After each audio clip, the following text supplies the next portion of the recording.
Okay, so in this video, I'm going to cover creating a collage perspective in Photoshop. And based off of a couple of reference images, a couple of reference examples of past work in this assignment, I will show you how to do some of the things you see in these two examples. And so first, I'm going to open up Photoshop here, and I'm going to make a new document. And I'm, again, going to make it 11 by 17. I'll leave the resolution at 300. That's good. 8 there. So now we just have a blank document. The first thing that I usually do, sorry. So yeah, you can scroll in and out by holding Alt and scrolling on the scroll wheel. And you can also use the space bar and left click to move hand inside of Photoshop.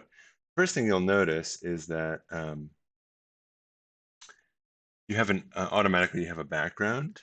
So over here in the layers panel, you'll notice that there's a background and there's like a little icon that looks like it's locked.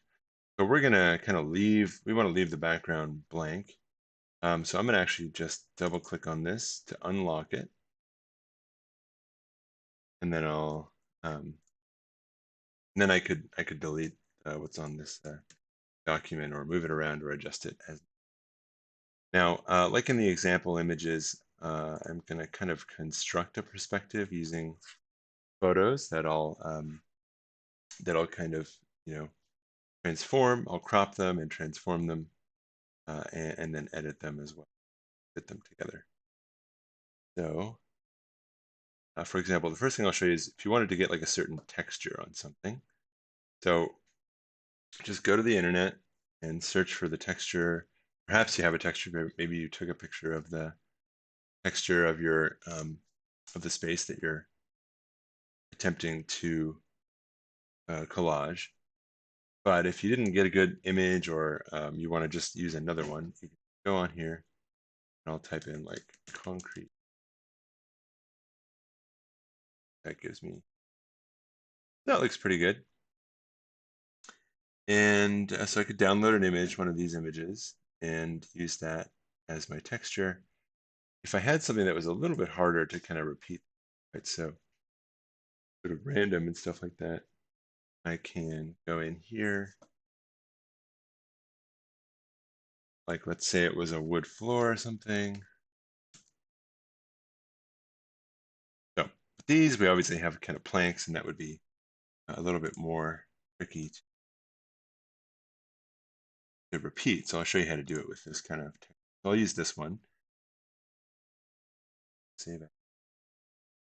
I'm going to put this in a folder for what I'm creating here, and it's a slightly shorter file name here. Okay. So then I'll go back to my Photoshop document here. And I will drag in that image that I just downloaded. And it should just drop onto a new layer. Where to go?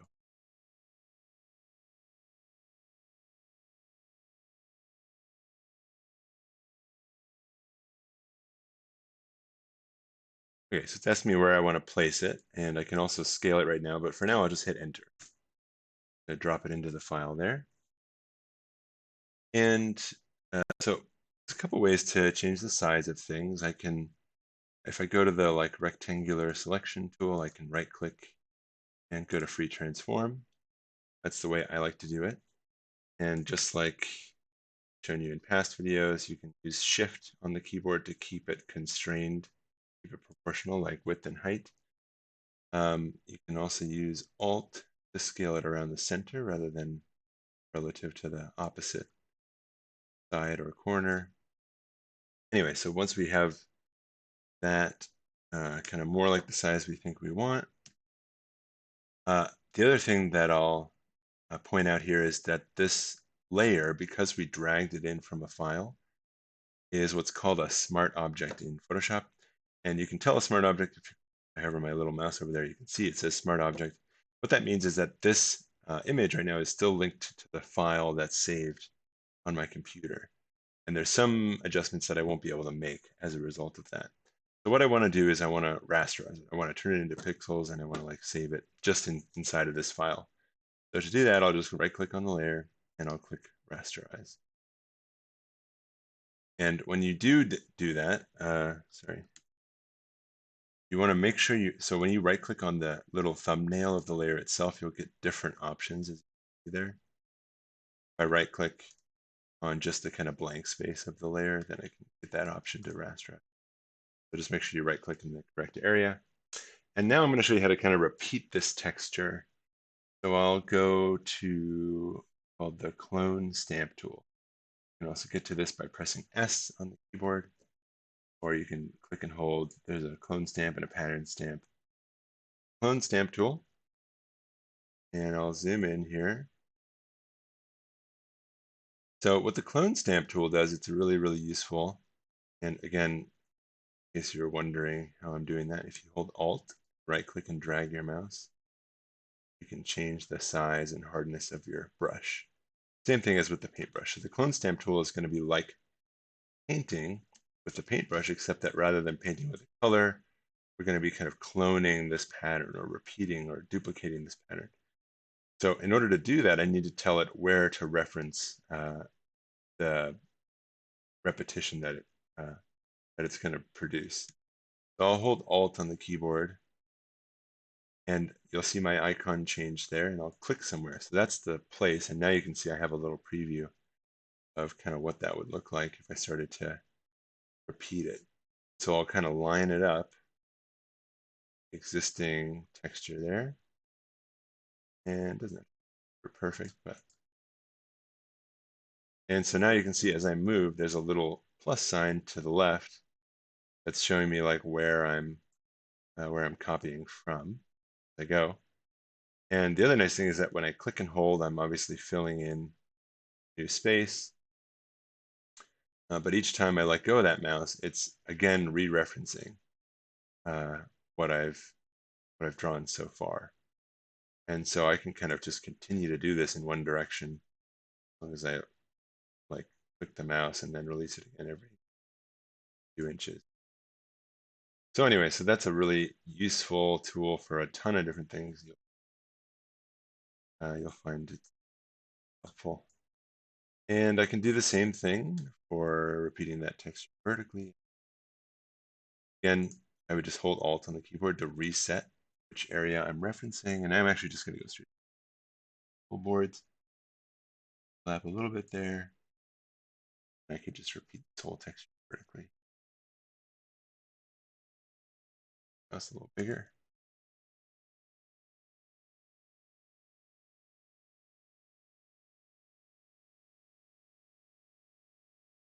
And you just keep going until you get what you need. All right, so now we have a larger version, a repeating version of that same text. So that's a useful trick. The next thing I'll show you is how to transform that into a different shape so that it sort of makes sense with the perspective that you're doing. Now, in perspective, we haven't necessarily talked about this too much. You want to kind of construct everything towards like a vanishing point. So if I search just like perspective, drawing, construction, you can also find a lot of good figures and tutorials in the Ching books. But yeah, so if you're familiar with perspective, you have like 1 point, 2 point, 3 point perspective. So obviously 3 point perspective is more realistic to how we see when we're out in the world, but we're going to do a simple 1 point perspective. Search point. And you can see basically you have kind of a horizon, you have a point in the center or somewhere along that horizon line. Here it's a little bit off center. And all the lines converge towards that point. So all the lines that are moving in this direction are converging towards a single point somewhere on the horizon.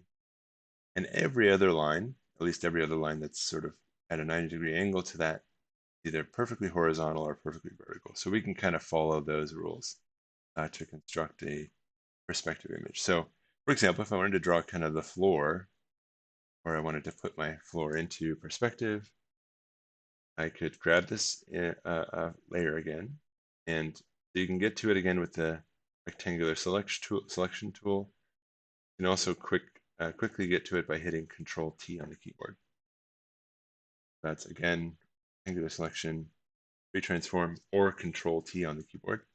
Once you have the layer selected with the transform tool, you can right click again, and then I have a few options here for how I want to actually transform it. So normally with the transform tool, I can just kind of scale it, but I can also use some of these other tools to actually kind of distort it. There's one called perspective. I actually like to use the distortion tool because it's a little more flexible, but it does a similar thing. So you can see as I grab one corner, I'm just moving that corner, and it's distorting my whole image. Now I can hold Shift to only move it in a straight line, and I can hold Alt to move it around the center rather than around the opposite corner. And just like that. And I'll just grab that middle grip there, grab the side grip.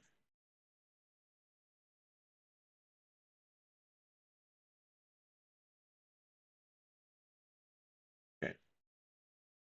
And I'm not gonna, in this image, we're not gonna see all the way to the vanishing point, right? So I don't need to actually scale it quite down to like a center point. But there we go. Like that. And you can see it's also actually transforming like the size of each, sort of course of the wood flooring. Anyway, so we can kind of use that as a reference to start from.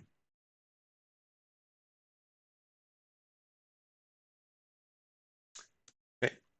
And so that's how we've established kind of a texture and transformed it so it appears like it's in perspective. And I'm going to have the whole layer kind of visible canvas there. Okay. And the next thing I want to show you how to do is how to bring in other kinds of objects and crop them. And you'll find that you can do this with furniture and with, things like plants and stuff, or artwork or anything like that. And you'll also want to do it with like scale figures or images of people. So one of the quick ways to find a good image of a person to include in a perspective is just Google cutout people. And yeah, actually this link here to Alex Photography's website, I'm not sure how you say his name, shows, so this is a guy who's very good at doing renderings, and he has a blog on how to do them, and this particular page links to a bunch of other pages that have free cutout people. So you can go to one of these, and we can just go through, find an image of a person we want to use. So say we just want to use a generic person. So I'll download this picture. Now this is a file type called a PNG, and that's really good for us. I'll go back to my over here, drag that image that I just downloaded into Photoshop, let go, and it does kind of the same thing. It'll place it, it'll scale it, and I'll press enter. So you can see that right away it's already cropped, already cut out.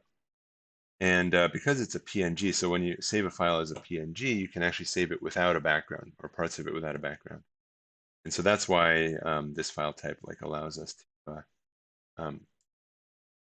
to not have to edit the outline of this person.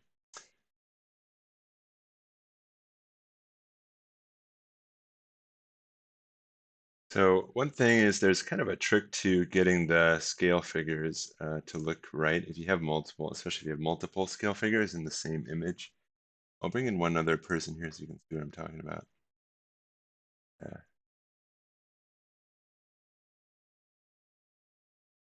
Okay, so now I have a second image of some scale figures here.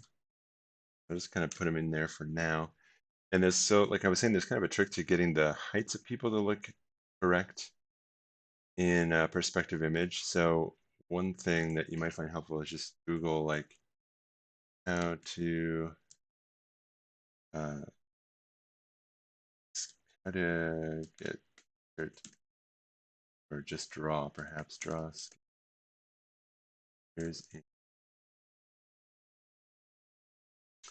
Go to images. And so there's kind of a trick to it. Like I was saying, you draw everything kind of relative to a vanishing point and a horizon line. And so the heights of people need to kind of be relatively lined up, kind of along a certain plane in order to make them appear like closer or further away, right? In an accurate way. So we already have, if we wanted to really kind of be careful about this, and we can sort of eyeball it, but if we wanted to be really careful about this, we could actually draw some guidelines for ourselves here. I'm going to go down to the rectangle tool, the shape tool, also U on the keyboard, and I'm going to get a line tool. And up here in the line tool, so first of all, change the fill to nothing, change the stroke to black.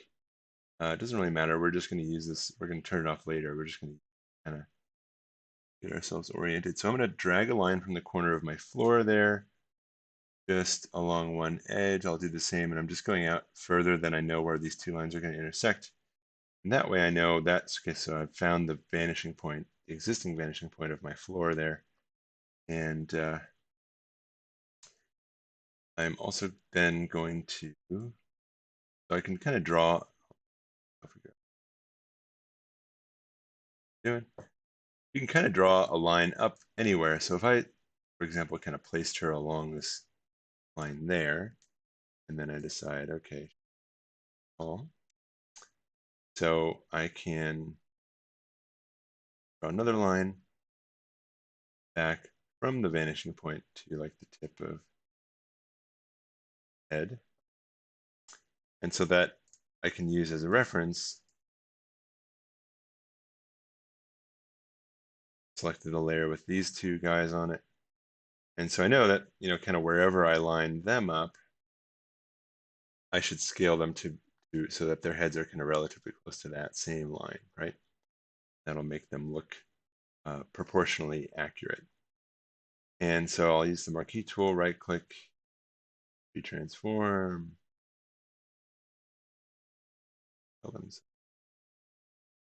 Makes sense. Okay. And so now as long as I move them horizontally, their scale should kind of, like if I move them forward, now they look too small, right? Or if I move them further back, they look too big relative to other people in the scene. But as long as I move them kind of horizontally along that same line, they should kind of retain their proportional size. Now with the lines, you can leave them there. I'll leave them there. But what I am going to do is just group them so out of the way. I'm going to get up with my layers here if I don't organize. So I selected a series of layers, all the lines I just drew with holding the Control button on the keyboard, and I'll right click and I'll hit group. I'll call this my guidelines. Okay. And so when you do group stuff, they all kind of go in one place or another. It's easy enough with these just to keep them on top because that way we can always see going on underneath. And then I can turn them on and off as needed.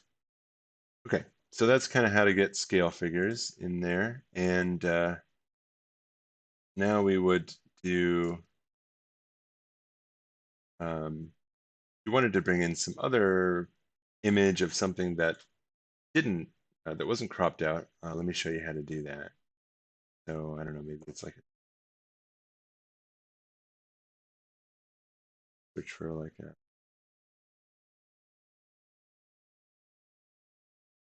you'll also search for perspective. So I can get an image of it that's sort of in a perspective. I like that one's not bad. Again, these don't have to be 100% accurate. That one actually has a watermark on it.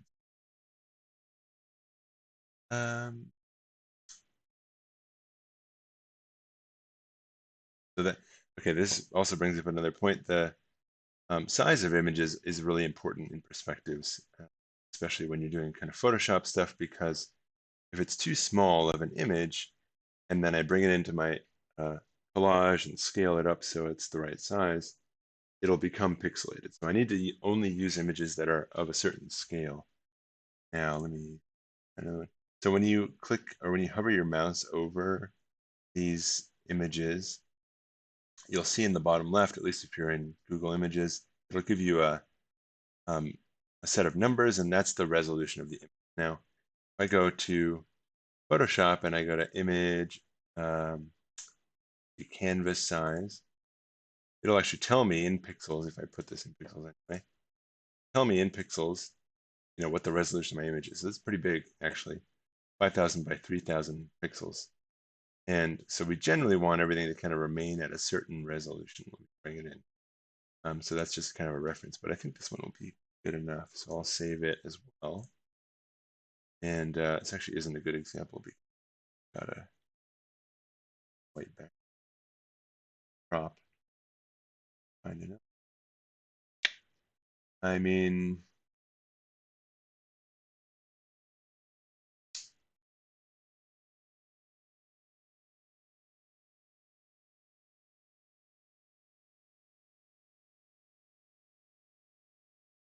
try this one. So I'll save this image. It's got some stuff going on in the background. Actually, another thing to watch out for. So a lot of images nowadays on the internet are what's called a WebP file. Photoshop will not open a WebP file. So kind of watch out for that. Sometimes if you go to the website, I'm gonna let it. Right, keep searching. Background. Little complex.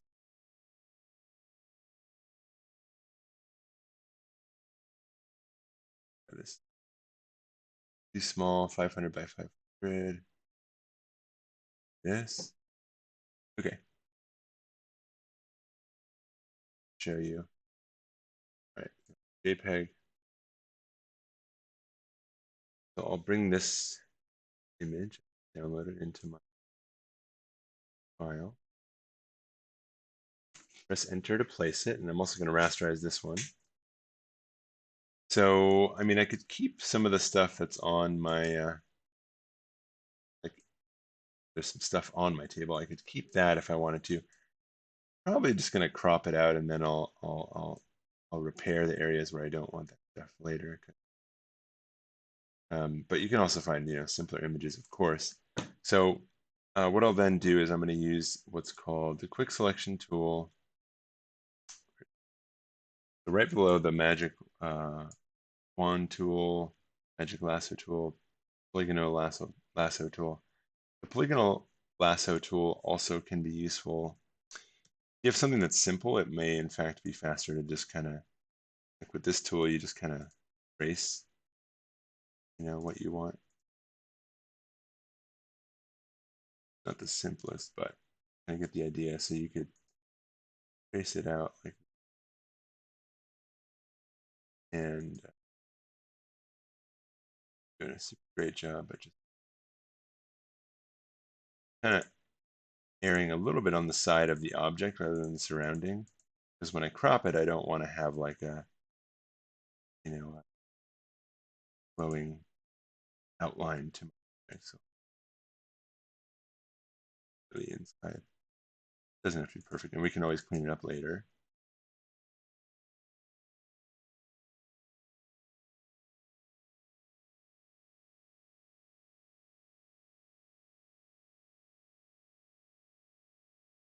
That's one way to do it. And then, I think the best way to crop images is to use the layer mask tool.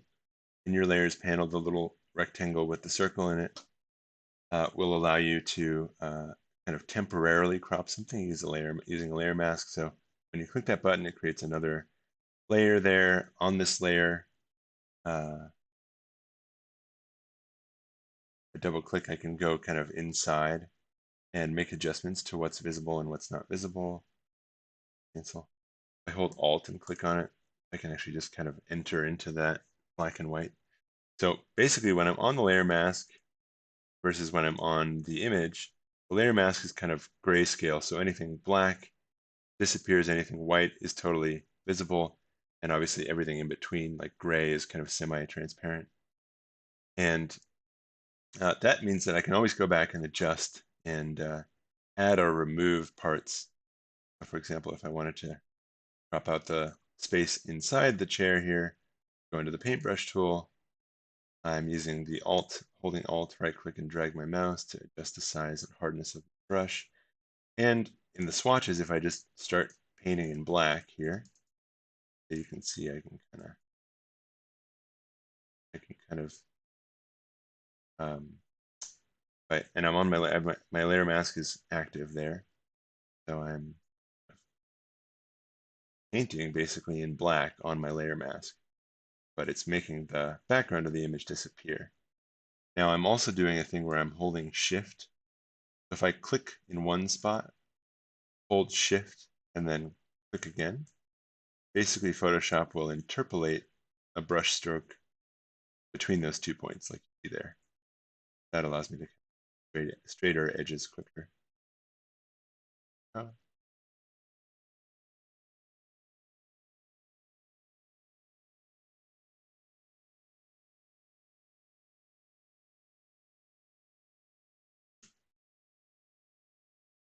Right, so back out. And so that's kind of a quick way, and we can also, of course, then clean it up and make adjustments later if we need to.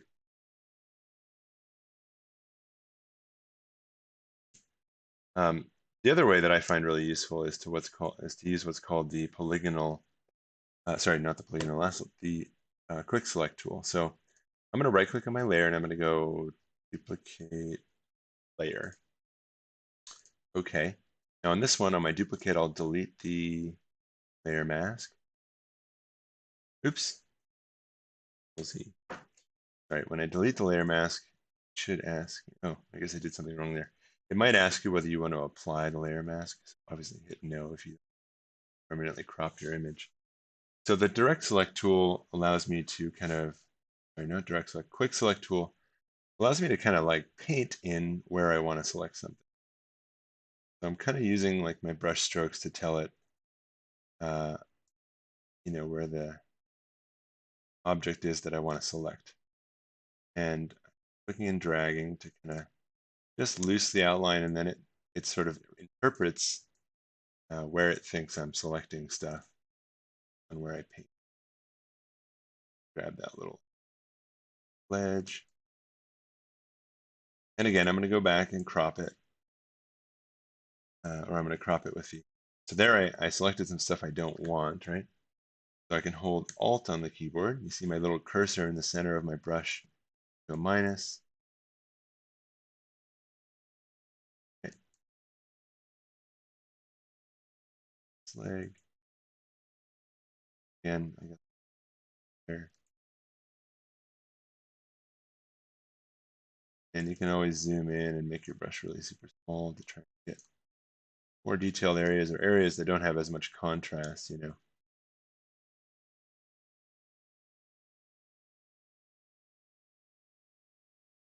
selected more cleanly. But of course, we can also always just go back and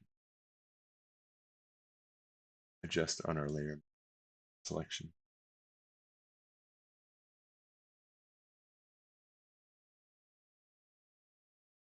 You'll also notice that when you let go of the mouse, it tends to clean up your selection a little.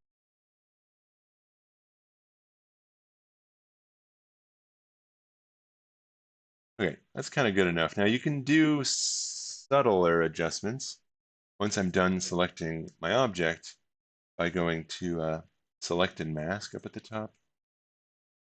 And in here, it'll give me kind of a preview of my background, somewhat transparent.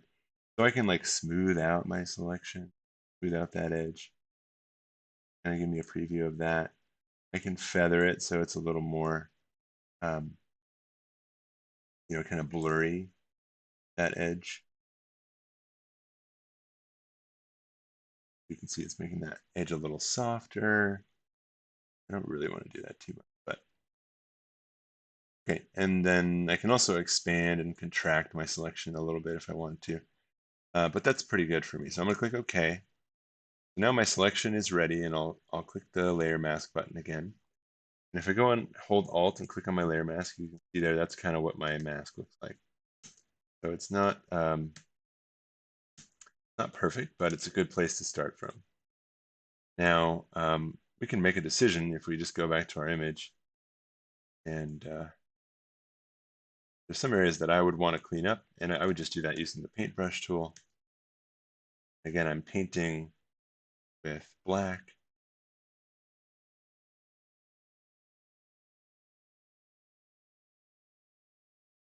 Shift to make a straight line.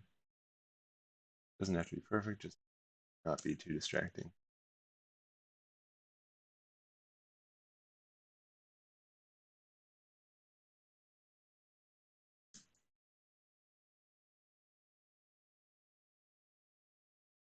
And I'm going to kind of just crop where I think the edge of the table should be here.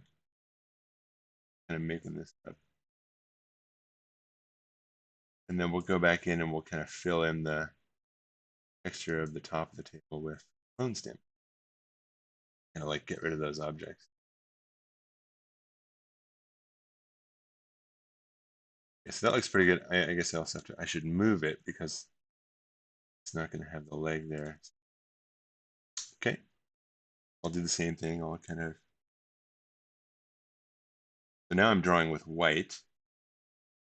Make stuff reappear.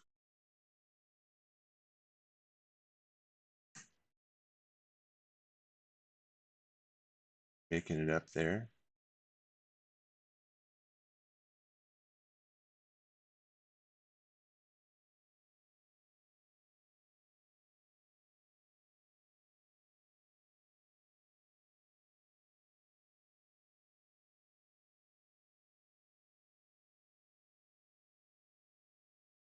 Clean it up. Okay, and then I'm going to use my clone stamp tool.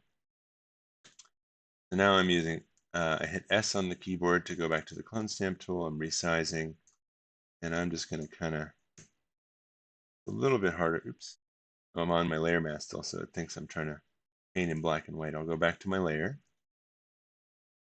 Kind of use a little bit more tricky with, things that have like a texture like marble.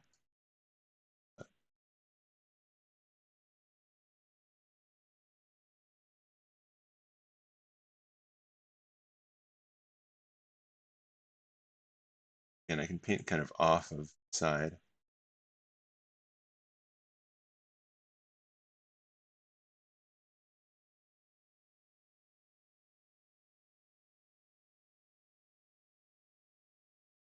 All right.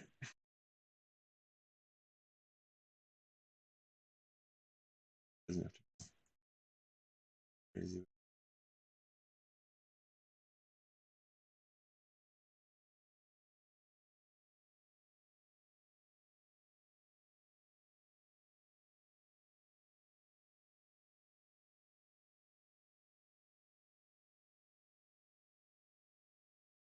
Okay, and I'll do the same with the top of the table.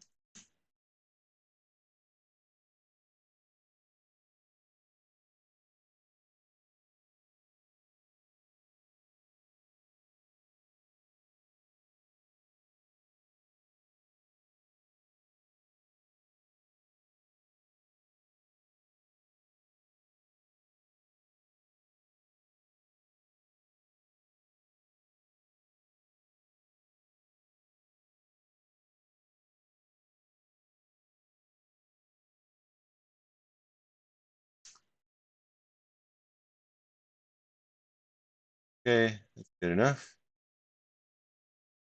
Okay.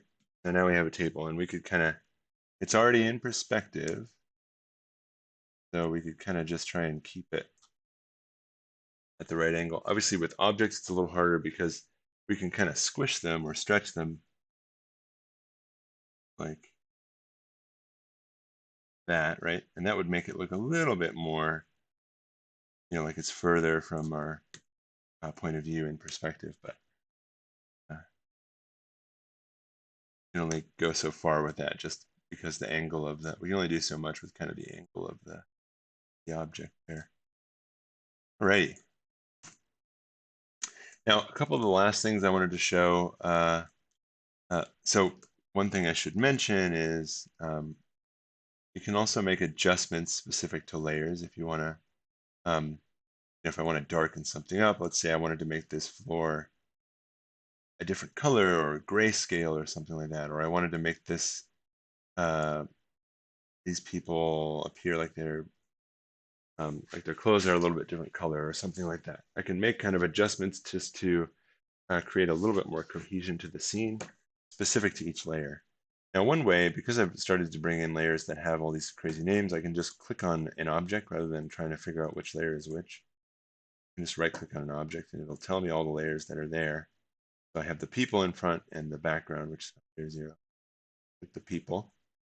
So now I selected that layer, I have that layer active, and I'll make an adjustment. So down here, the little circle with the black and white, we'll go to, let's do like hue and saturation. So I can change color, I can change saturation there. And you can see it's adjusting, it's affecting everything kind of below it in the layers, right? So it's also affecting my other scale figure, it's affecting the floor, but it's not affecting my table and my chair. So in order to make it only affect one layer, I'll hold Alt on the keyboard, I'll place my mouse between the two layers, and I'm going to click. So now that adjustment is only affecting that one image, that one layer. And I can also then, if I wanted to say desaturate these guys and make them colored in a different color, kind of like what you saw in one of the examples, I could go now to a new adjustment layer and call it solid color. I'll make it red. And so now you see it's just filling my whole thing with red there. But I could also hold Alt and I can stack adjustments. And so when I apply it only to that layer, it just shows up where there's stuff on that layer. Now, obviously, I've kind of silhouetted them in a certain color. That's not exactly what I want. There's a couple of ways I can adjust that. One of them is I can change the opacity of the whole layer. And so that will make it so I can see the people through the color. But that doesn't give me quite as much control. Like the brighter the color, the less I see the person. The other way I can adjust the way that layers interact with each other is with this drop-down menu up here, where it says normal. So if I go through these, you can see that'll change the way in which the layers mix. And so I can get various effects that way, like lighten is kind of a nice one. Green. Some of them obviously don't make sense at all, depending what you're doing. You can kind of see that depending on, we can color colors out, all kinds of stuff. Go down to color, and that would do it as well. And then, of course, we can still change the opacity to change like how much that layer impacts what's.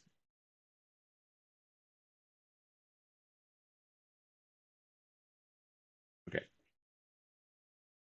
So that's a way to kind of adjust and change the emphasis of things. We could make things black and white. We could make things colored. We could make them higher or lower contrast, brighter or darker. For example, this woman, maybe we want her kind of dark. Go to brightness contrast, apply a adjustment just to that layer.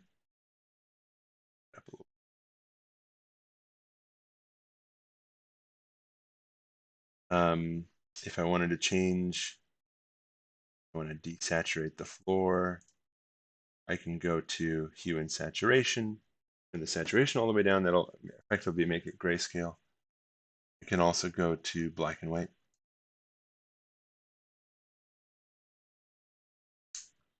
And then you can make things lighter and darker with these sliders. Depends on like our floor was mostly kind of red and yellow, I think. You can kind of see how that helps you adjust. Or you can just like leave it on default, and then I could go and make like a levels or a curves or an exposure. Any one of these helps me to kind of make things lighter and darker. Change the midtones, the high tones, and the low tones. Gray that out so it's a little less prominent. Anyway, so those are kind of the basic building blocks of doing perspective in Photoshop. And just like with any other Photoshop file, you always want to save it as a Photoshop file so that you can keep all your layers and keep all your adjustments and everything you've done. So I'll go to File, Save As,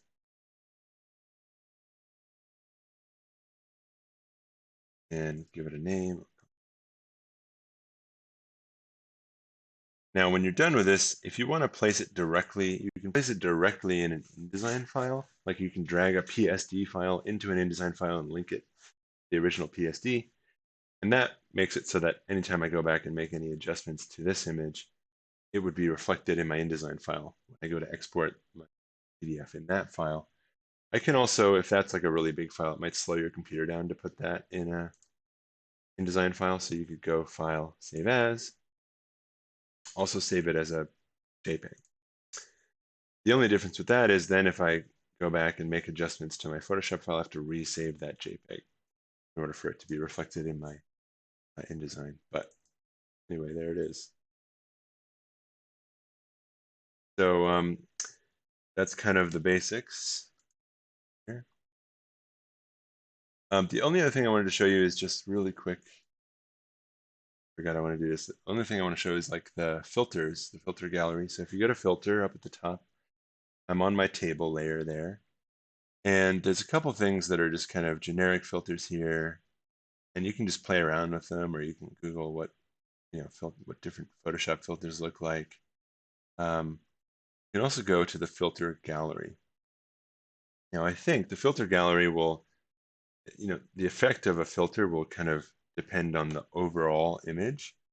And we, in some cases, want to actually crop out the background because it'll mess up what the effect is. But in other cases, it doesn't matter too much. So for example, if I wanted to change this layer so that I was only messing with that table, I could right click on the layer mask and click apply layer mask.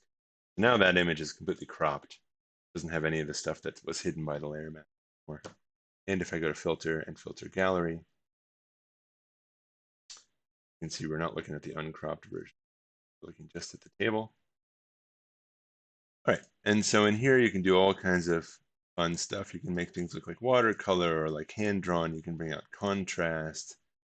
Some of the ones that I think are kind of cool are the halftone is nice. That's really interesting.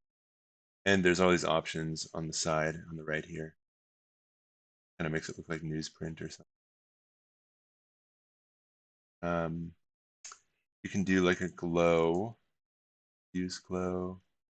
Now, it also matters what colors you have selected in your paint swatches when you go into the filter gallery. So you can see here when I'm going to diffuse glow, it's kind of making it look darker, which is not really what you want, or not really what you would expect. So I'll click cancel really quick, and down here I have my black and my white set to my swatches, and I'm just going to swap them really quick. Click the little right angle arrow button to swap so that the black is on top. And then I'll go back to the filter gallery, go to distort, and so now it's using like the white. It's making the white, it's kind of making it look lighter and brighter and glowy and stuff like that. And again, you can play with the sliders to get effects, different amounts of effects. Way too much.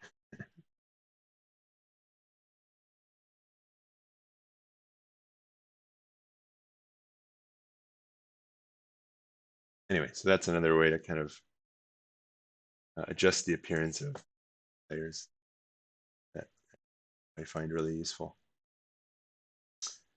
Okay, and that's going to wrap up this tutorial. So I will go ahead and sign off.